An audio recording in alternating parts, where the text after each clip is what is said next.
Today we're talking about a winning morning routine. What do you do to make sure that your morning routine is winning?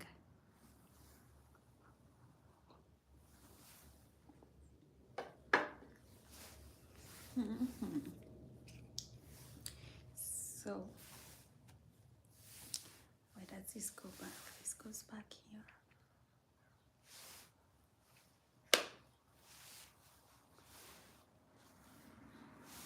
Whew.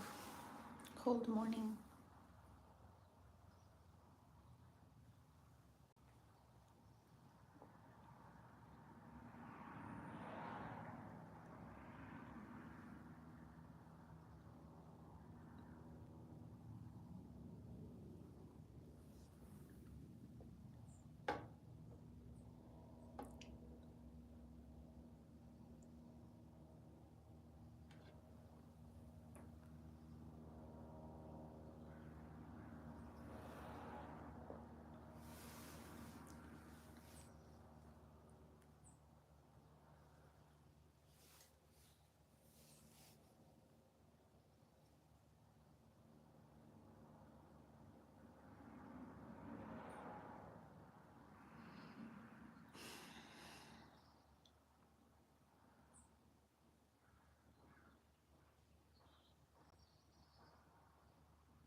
Hi, love.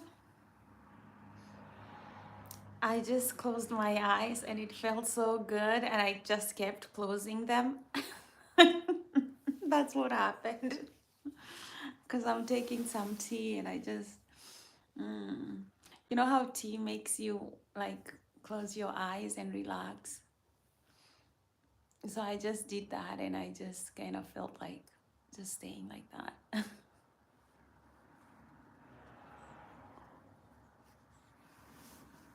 Yeah, it's so funny because when I close my eyes like this, I can hear the birds, like the birds. I can also hear the freeway and the cars moving.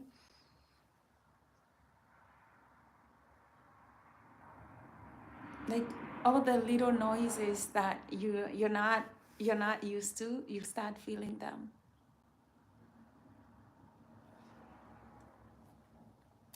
How's your morning today?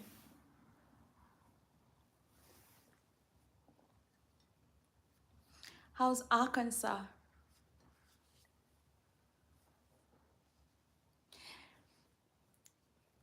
What do you guys do to have a winning morning routine? I've been doing these meditations in the morning.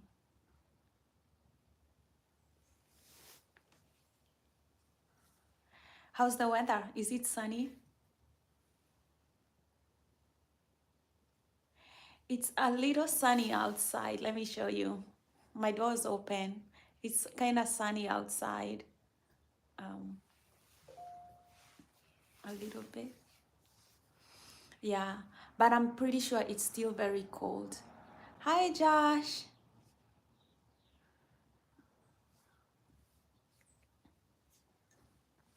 Yeah, that sun is very tricky. Just because it's sunny, it's not warm. It's not warm at all. You see, I'm wearing my jacket. It's a trick. It looks sunny, but it's a trick.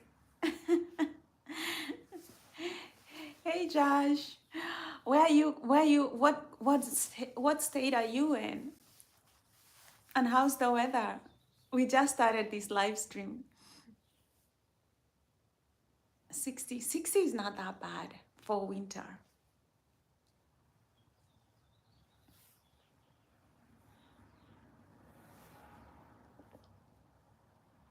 Because it's about the same here.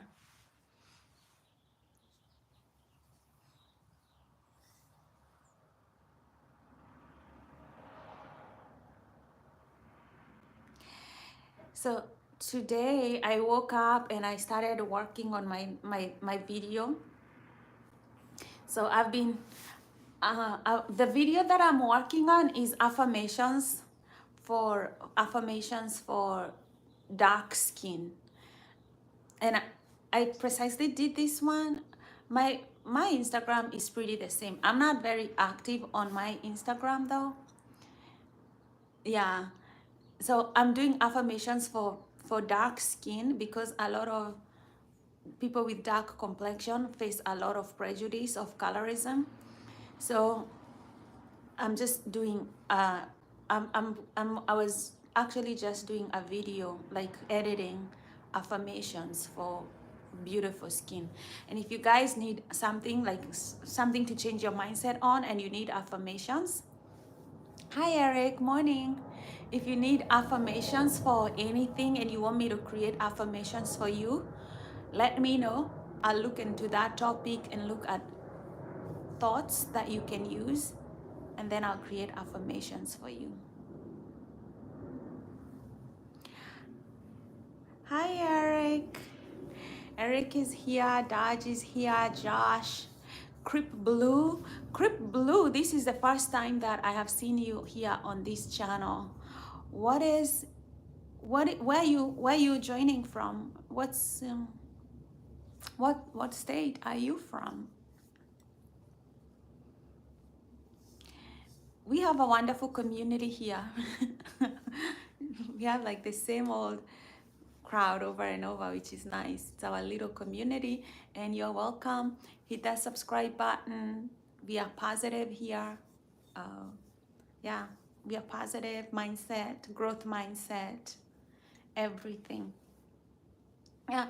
So today I was thinking about something we could talk about, like morning.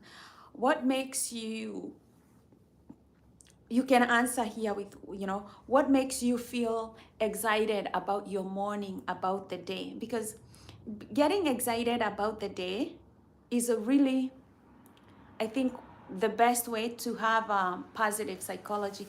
Let me close my door because it's kind of cold, and I don't want the door open.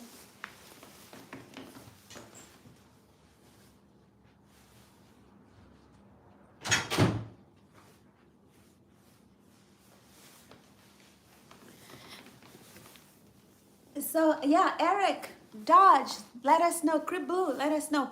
What makes you, what do you do to make your mornings kind of fun?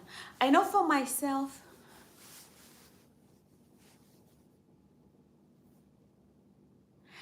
do you know that song, Dodge? This is the day, this is the day that the Lord has made, that the Lord has made.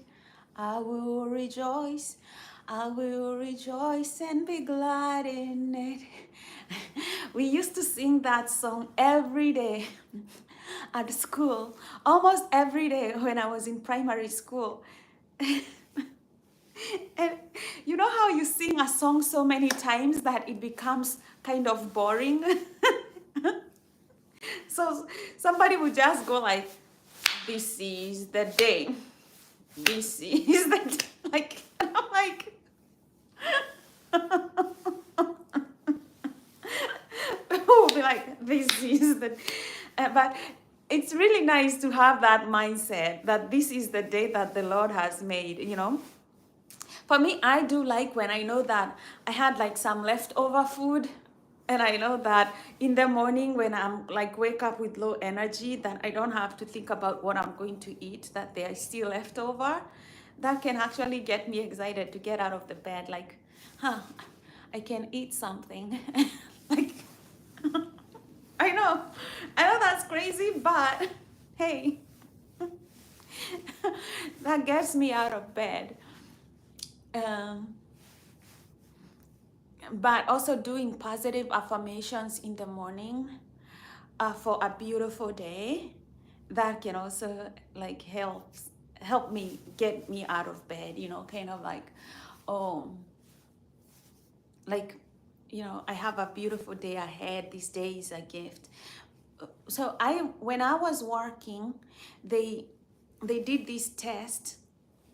They take you to a place where like you can paint, and they have this one painting, and you paint it.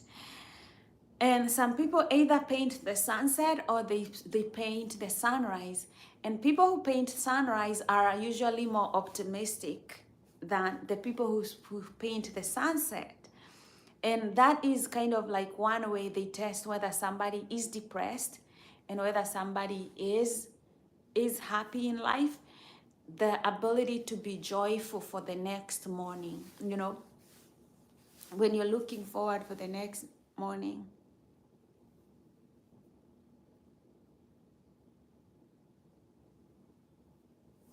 Yeah, it's really not. I like the Christianity has a winning mindset.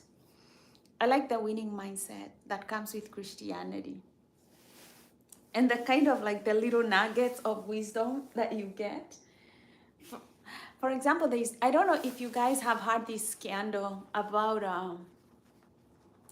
this Blake Lively and and Justin Baldoni. They did this movie together about It Ends With Us. I've not watched the movie, and I don't think I'll watch the movie anyway. But it's supposed to be a movie about domestic violence. Anyway, they finish the movie, it goes out, it makes a ton of profit. And then for some reason, Blake comes and says that Anthony sexually harassed her during the whole thing, that he came in when she was breastfeeding, and to her tent when she was breastfeeding, that he kissed her around the neck offset, all these allegations. And he shows the videos and the clips she's talking about, and it shows that it's actually not true. She invited him to the cabin, and when she was breastfeeding, and he told her that he is having lunch. It Ends With Us. That's the name of the movie. And so they come to find out that she actually invited him while he was having lunch, and he told her, like, I'm having lunch, I'll come later. So I'm pretty sure, like, if he was having lunch and she was breastfeeding, to feed a baby and to breastfeed and to eat, yeah. And then so she says that he put out like content out there into social media that he wasn't supposed to. But come to find out, she had sent all these other documents to the New York Times, way before she even filed a lawsuit. And so she wanted to send this story to New York Times, file a lawsuit, and then so it blows up. It blows up on him that, he's a sexual predator. He was, doing all this. So it has massively, like, kind of backfired on Ryan Reynolds and Blake Lively. But the thing is, for me, what I feel is that Blake fell in love with Justin, with Justin Baldoni. Well, they were acting this movie. A lot of people speculate why, because even when they were offset, she was holding him. She was, putting her hands on his chest, her hands behind, his back like that. She was acting, and the way that you can see her body language shows that she's actually falling for this man. Like, she seems like she's almost in love. And the fact that she is also breastfeeding around that time, just imagine her, she's breastfeeding. So she just gave birth, she's breastfeeding. Then she's on set acting and playing a love story with this very handsome man, who's very obviously sexy and all that. And she is kissing this man, holding him, he's touching her, all this. You may call it acting, but in reality, whether or not they are acting, they will have feelings. You can't just have a guy touch you and have like zero feelings. And she is breastfeeding, she is married, she just had a kid. All this, her hormones.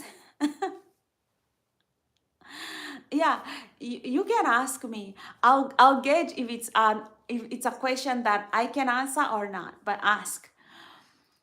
Um, so um anyway, anyway, I for me, the way I think as a Christian woman, the Bible, like in the books of Proverbs, the Bible is clear. Like when it comes to other men's wives, stay away. Stay away, because the man who plays with another man's wives is in deep trouble. So I guess Ryan Reynolds noticed that his wife is falling in love with this other man, and he got very jealous, and he started this whole lawsuit just because he was scorned, and then it backfired. The problem is, like, there are two things here. There is adultery, whether whether it's on set or not,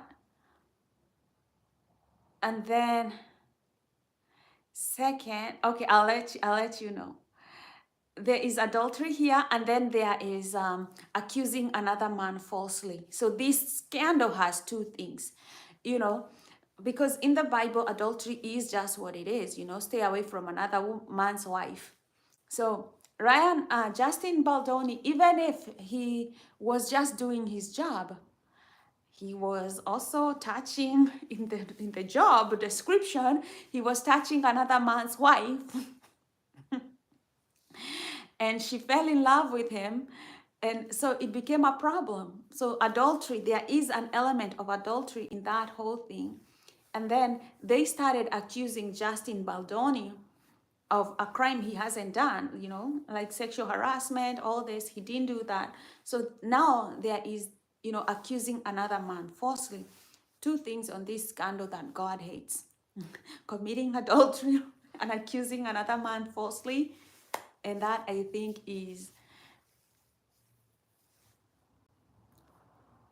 yeah, is a big no-no. So I'm like, this is Hollywood. It's messy. I don't know why any man who has a wife who is breastfeeding would have the wife go act a movie that is very intimate with another man. She was breastfeeding. She just gave birth. Like, this is so messy. Like, how does this even happen? Imagine your wife giving birth, and then she goes acting on another movie where she is married to another man. So in that set, he is touching her, he is doing all these things. Well, she just gave birth and she's still breastfeeding.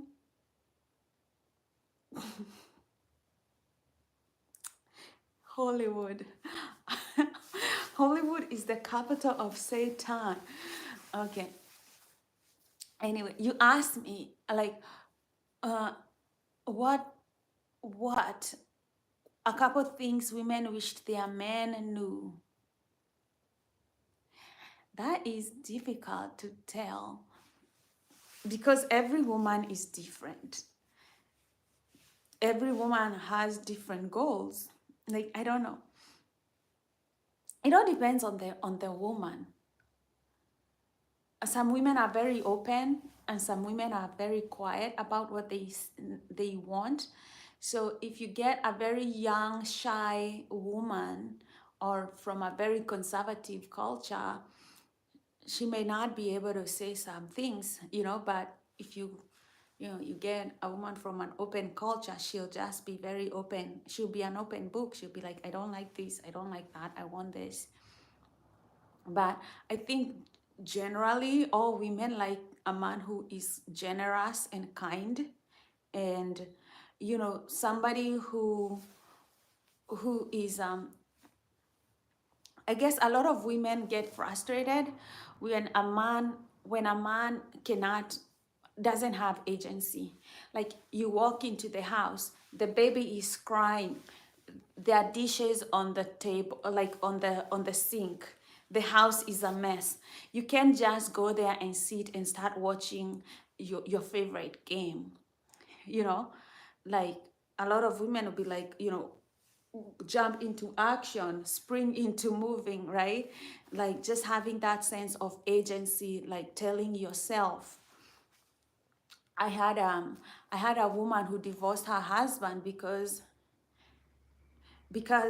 she just gave birth, and he was just thinking about himself. He was just like, oh, I want intimacy, you're not giving me anything these days. It's like that. And she was still sick, she had a wound, she just gave birth, and kind of like he's just thinking about me, like that lack of mindfulness, you know.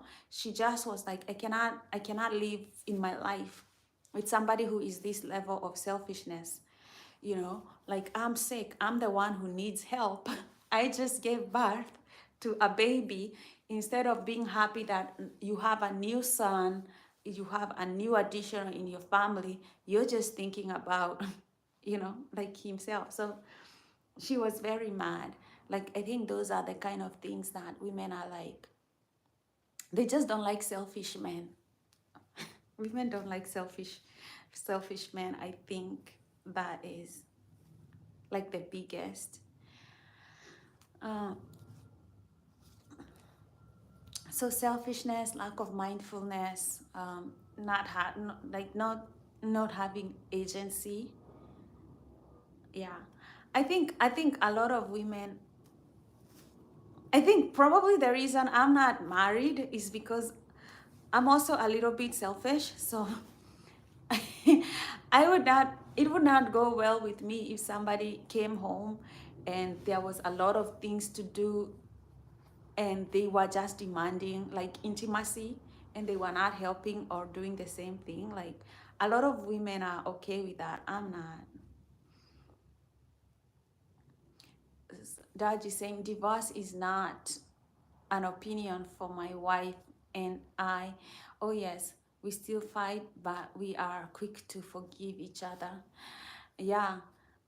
Yeah, I mean, if you marry well, if you marry a good person who understands how to live with another human being, that they have to make sacrifices, they have to be kind, they have to take care of the other person, then divorce should not be an option, you know, it should not.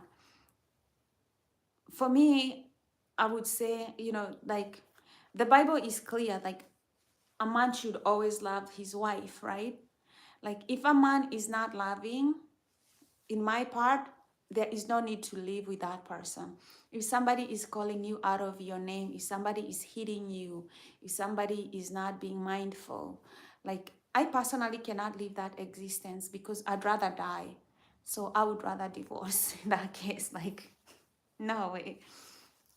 Um, but if somebody is trying really to create a wonderful relationship, yeah, I don't see why I should divorce a man like that. Yeah, and women are, the Bible says women, it's good for women to respect their men, you know, because men understand the language of respect more, and women understand the language of love more. So I think those two things, they complement each other.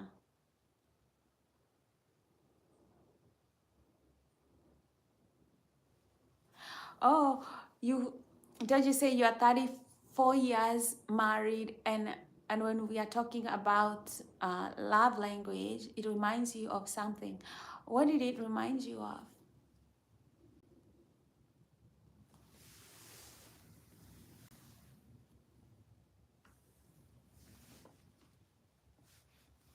Relationship. I think relationships are easy when we understand that we have to give love.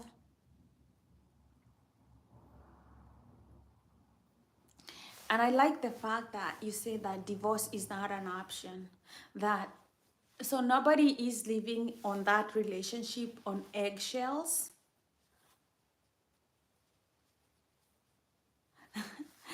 Yeah, that was very striking when you said you haven't called your wife by her name in 30 years. You always call her sweetheart, honey. Affirmations of love. You know, loving your wife is I think we underestimate how much you need to love your wife so that she can feel. A lot of men are not talking, a lot of successful men are not talking this. Uh, but I knew this one couple and I went to visit them. And that was back when I was in Kenya, a close friend of mine. And when we were driving, the husband was driving, uh, and then the wife was in the back seat with the children, and I was in the front seat. And he was joking, and he called his wife a bitch. Ah, and for me, I paused. Like in my mind, I didn't react, but in my mind, I paused. Okay, right now they are divorced, but even jokingly, to call your wife a bitch, for me, like that, like my heart dropped. I was like, oh my goodness, when did this start? Because it just tells you this is not gonna end well at all. It's not gonna end well. um yeah, so keeping that love language, loving your wife, calling her sweetheart, sweetheart. You want your wife to be nice to you? Call her sweetheart, call her baby. It is so bad. It is so bad. And people make these kinds of mistakes all the time. All the time. Like the commandment is love your wife. The commandment is very clear. You don't love your wife, it's going to be hell for you. It's going to be hell. Calling her sweetheart, baby, you're just calling out the sweet nature in her to serve you. Yeah, and it does feel good, right? It feels good when she calls you baby, honey, sweetheart. It feels good. And when it's priming. It's when you prime somebody to be nice to you. Oh, hi, sweetheart. Could you please help me? You've already primed them that they are a sweetheart. They just have to say yes. It works. It's good psychology. I love it. But a lot of people don't want to use it. You have to prime people in their mind to be nice to you. Otherwise, yeah,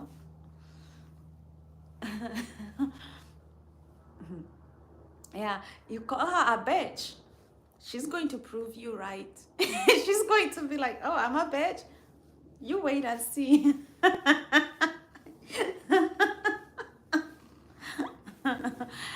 Hey, I was watching. If you know these comedians, Key and Peele.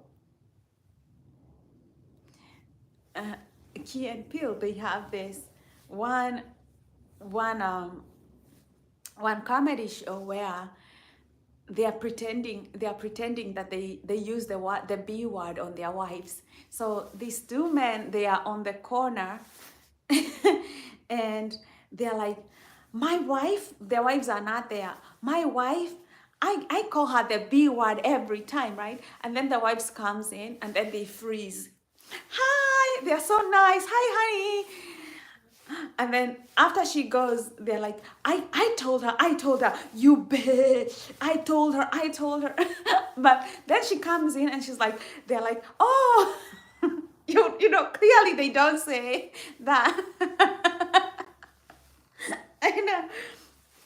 Like, clearly they're like, they wish they could, but they know that they can't get away with it.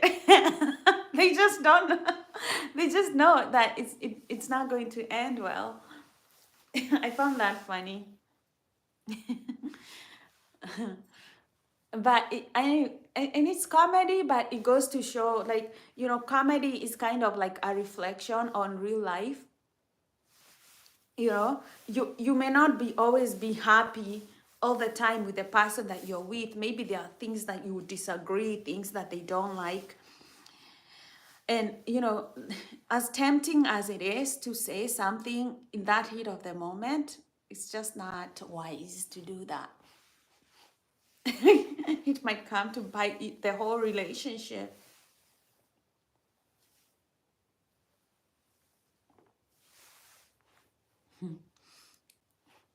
I thought that was funny. So what are you up to today? What's going on?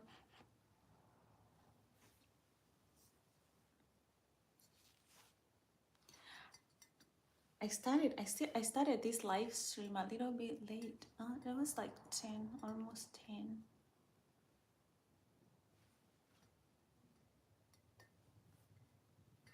Yesterday I didn't go live. I went live later in the evening around 6:30. Oh, what are you guys going to do afterwards?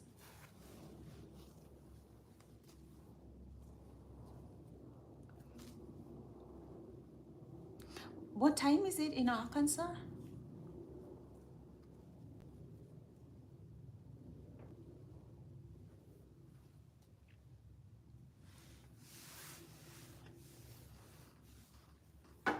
Let me grab my phone. Oops.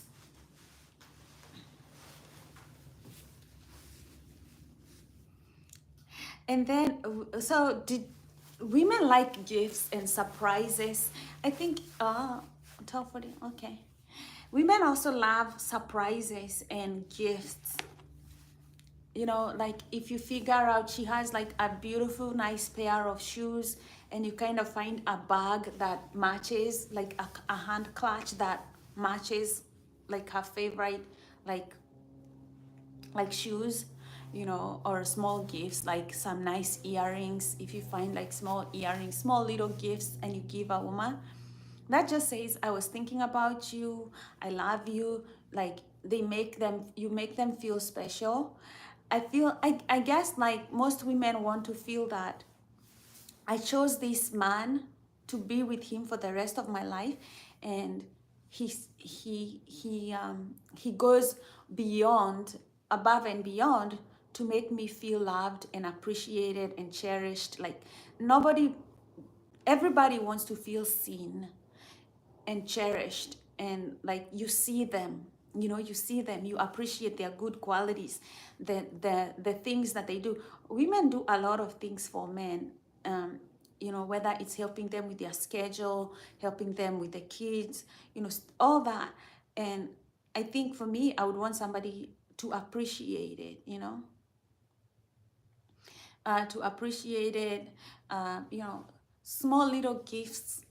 Um, I think a lot of married women also like acts of kindness, kind of like picking her from work on time, um, making a woman laugh. I think is still the icing on the cake. Making a woman laugh.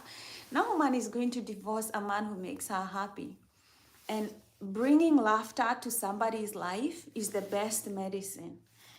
um, I have like two of my friends. Yeah, I have two of my friends, and they are married. The husband just is so funny. Like I remember the last time we went for dinner, they invited me for dinner, and we were there. And I was like, if I could clone a man, I could clone this guy and make him my husband, because he's just too hilarious. Like he will make fun of everything, the political situation that we are in. He'll just make fun of anything. It means that you can't be sad too long. He'll just, you know, make fun of everything. And I thought, that's a really nice quality. If you think about the, like, you want to spend your precious life, your entire precious life with somebody, their ability to make you laugh is like, is everything. So I, yeah, that, making a woman feel special, making her laugh, just pretty much bringing good emotions when she's overwhelmed with housework, helping her lighten up the duty. A lot of I know one of my bosses, my boss, she was a busy woman, like she was kind of like busy with, sales, doing sales, all that at work. And her husband really could fix things around the house. But the problem with him is that he'd say he'd fix something, and then months would go by, days would go by, he hasn't fixed anything. Then she'd have to hire somebody to come and do the things that she'd expected her husband to do. And she's kind of gotten resigned to the fact that, this man is not helpful around the house, like everything. And then I noticed she was getting too close with a coworker. Like he was this coworker she was admiring, looking at, they were talking. I bet you they had something more. One of my coworkers told me, I just think there's something more in this relationship. And I thought, women can, especially well-educated women who are making money and they have a husband who is not there, doesn't care what she likes. If she says, is not even caring what she wants done, she'll look for somebody else.